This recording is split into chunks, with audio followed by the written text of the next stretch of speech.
Alors, bonsoir à toutes et tous, c'est les Actions Furieuses de ce vendredi.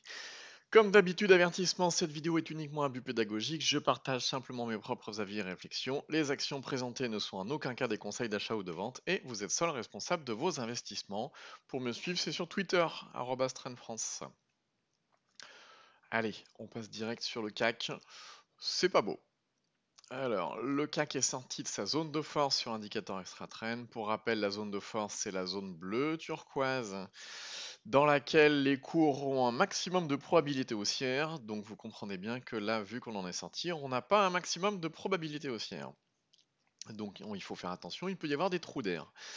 En semaine, on est encore en zone de force, donc là ça va, c'est pas encore trop catastrophique.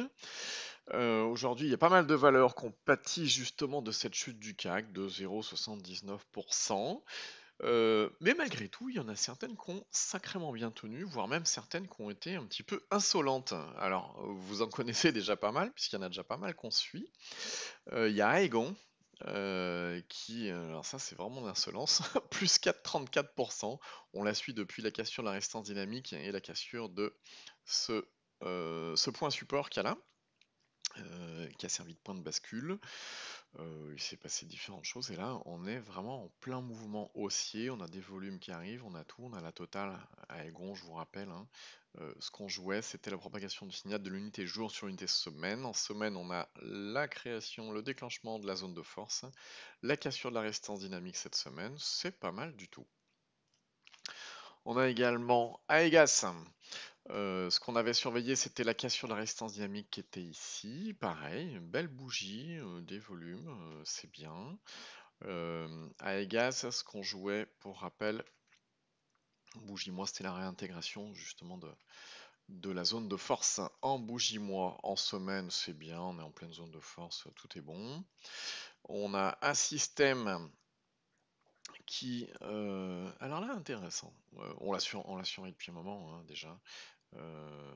La dernière fois, c'était la cassure des 38-10 et des 38-35 avec une belle bougie impulsive. Ce qui est intéressant à surveiller ici, c'est ça. On a une belle oblique baissière pardon, qui est en train de se mettre en place. On a une bougie qui est assez petite avec peu de volatilité et on a du volume. Donc à voir ce que ça peut faire lundi, c'est intéressant de surveiller, d'autant plus que comme c'est une petite bougie, et ben c'est de la bougie cadeau puisque le stop il est de 1,64%, donc plutôt bien. On a AXA, rien de fabuleux, mais elle prend quand même 0,57%. Dans ce contexte-là, on la suit depuis un moment, hein, pareil. Eramet, eh bien, je me plaignais il y a quelques jours qu'elle avait du mal à sortir de cette zone-là. Effectivement, la cassure de la résistance dynamique s'est faite avec beaucoup de peine. Pareil pour la cassure des 76,85. Et là, bah, il faut constater que aujourd'hui, c'est plus de 88 et on sort plutôt pas mal de cette zone-là. On n'a pas encore des volumes de dingue, mais ça peut venir. Je vous rappelle, sur Eramet, ce qu'on joue, c'est la propagation du signal semaine, enfin de l'unité jour sur semaine pour aller casser la résistance dynamique parce que en mensuel, on est déjà en zone de force. Voilà, qu'est-ce qu'on a d'autre? On a Mediane qui s'éloigne petit à petit, progressivement, de sa cassure là qu'on guettait. Il ne faut pas oublier qu'au-dessus de la tête, on a une résistance dynamique ici. En semaine, on est en zone de force, donc ça va, et en mensuel aussi, hein. Et puis on a également Recticel qui casse ses plus hauts. Plus 1,25 aujourd'hui, hein, tout bêtement. Alors, la citation du jour, tiens, on l'a oublié. Les personnes qui réussissent en bourse acceptent également des pertes périodiques ou des périodes de perte, des revers et des événements inattendus. Les chutes calamiteuses ne les sortent pas du jeu, et c'est de Peter Lynch. Si vous souhaitez télécharger l'indicateur Extratrend, eh bien vous tapez Extratrend dans Google ou vous allez sur le site indicators.net où vous retrouverez des screeners, des explications, des tutoriaux, enfin bref, toutes sortes d'informations sur cet indicateur. Si vous en êtes satisfait, n'hésitez pas à laisser un commentaire, hein, comme celui-ci.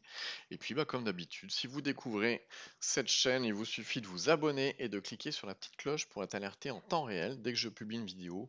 C'est tous les soirs à 18 h et le week-end, en général, le samedi, allez, entre 11 h et 14 h.